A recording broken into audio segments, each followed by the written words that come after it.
Ce qui fait débander un homme. Bonjour à tous, bonjour à toutes, c'est Fabrice Julien, coach et auteur expert en sexualité, et dans cette vidéo on va parler de ce qui fait débander un homme. Alors les amis, qu'est-ce qui fait débander un homme? Le stress est la première cause de débandaison. Quand je pense à Lulu, je ne bande plus aussi. Non, mais le stress est une première cause de débandaison.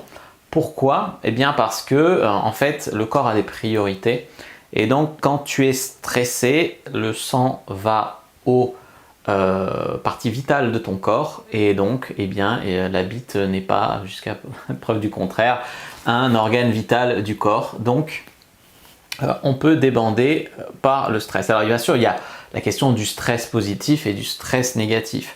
Moi j'ai déjà été dans des partouzes avec des gens où si tu éjacules ou si tu débandes c'est la honte, mais il y avait une ambiance quand même, c'était pas la honte en mode où tout le monde va se moquer, c'était une émulation positive, c'était pas tu risquais ta vie si tu débandais, c'était vraiment tu avais envie de participer jusqu'à la fin, tu avais envie de profiter à fond, il y avait une énergie sexuelle de dingue.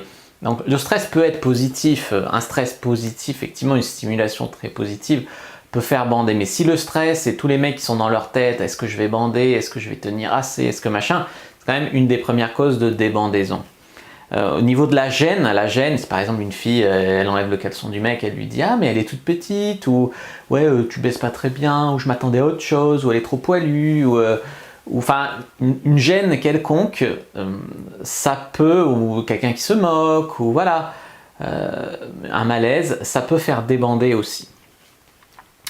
L'alcool peut faire débander les hommes. Alors beaucoup de gens ne s'en rendent pas compte parce que en fait un verre ça peut désinhiber.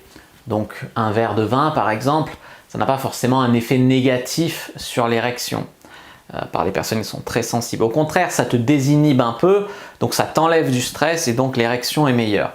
Maintenant, ceux qui se murgent la gueule en boîte jusqu'à 4 h du matin et qui après veulent avoir l'érection du siècle, peut-être qu'à 18 ans, 19 ans, ça va encore, mais alors quand tu commences à avoir 30-35 ans, tu te murges, tu rentres de boîte à 6 h du mat, c'est pas là que tu auras les meilleures érections de ta vie. Voilà, pour l'alcool, le manque de sommeil, etc., ça va avec. La faim aussi, un mec peut débander s'il n'y a plus de sucre dans son sang, s'il n'y a plus d'énergie, s'il est vraiment KO, si voilà, ça peut jouer aussi. La douleur, une douleur, si je sais pas si tu es en train de bander et puis que la meuf elle te met un gros pain dans la gueule, il y en a que c'est capable d'exciter, mais dans les faits, elle te met un gros pain dans la gueule, pense à la douleur sur ton nez là qui saigne, tu vas débander. Ton attention va d'ailleurs aller ailleurs. Et donc une douleur, ça peut, une forte douleur, on va dire ça peut faire débander. Une infantilisation, genre une meuf elle enlève ton caleçon et puis elle dit « Oh le petit zizi, joli !» Ça va faire débander un homme à tous les coups. Qu'est-ce que j'allais dire? Un jeu de rôle qui ne lui plaît pas. Alors il y a des hommes qui vont par exemple aimer être dominés par des femmes.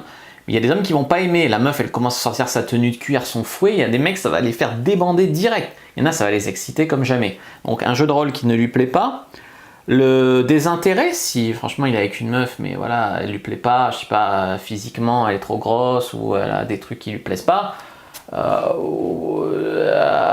peut avoir du mal à bander. Après dans les faits, ça peut être mécanique l'érection, mais le désintérêt est un facteur de débandaison. Une sale odeur, un manque d'hygiène, que ce soit au niveau des poils ou de l'odeur chez la femme, ça peut entraîner aussi des bandaisons. Un truc physique qui va pas, je sais pas, par exemple elle enlève sa culotte, la fille elle enlève son string et puis tu as une trace de merde et tu vois ça, ça peut couper tout on va dire. Voilà, et puis des phrases à la con. Je me rappelle dans une partouze à un moment, on était avec un autre couple, on baise donc et puis le mec de l'autre couple il fait « Ah on dirait une position de grenouille Phrase à la con, juste pour sa propre gêne à lui, ils n'avaient pas commencé à baiser, ils ne savaient pas trop comment s'attraper, juste pour sa propre gêne à lui, ça le stresse, il dit une connerie, cette connerie elle m'avait impacté, ça m'avait vraiment coupé le truc et fait chier, tu vois. Donc une phrase à la con dit pas à quelqu'un, souvent une fille qui peut te dire « Ouais elle est pas si grosse que ça ouais, », tu vois, ce genre de truc, et en fait ça va pas, tu es là pour t'entraider, pour te mettre dans une dynamique positive. Limite, une stimulation ou un stress positif, oui, mais sinon, négatif, non. N'hésitez pas à mettre un like sous la vidéo si elle vous a plu. Si vous voulez apprendre à bander bien dur, il y a mon guide Comment bander dur et longtemps. N'hésitez pas à vous abonner à la chaîne, activer la cloche pour ne pas rater les prochaines vidéos. Me suivre sur les réseaux sociaux, Instagram, Twitter, Facebook. Rejoignez le groupe privé La Communauté de la Cyprine sur Facebook pour rejoindre des gens qui, comme nous, s'intéressent à la séduction et à la sexualité et téléchargez votre guide offert Comment rendre une personne accro au sexe avec vous dans la description de la vidéo. Je vous dis à bientôt et que le dieu de la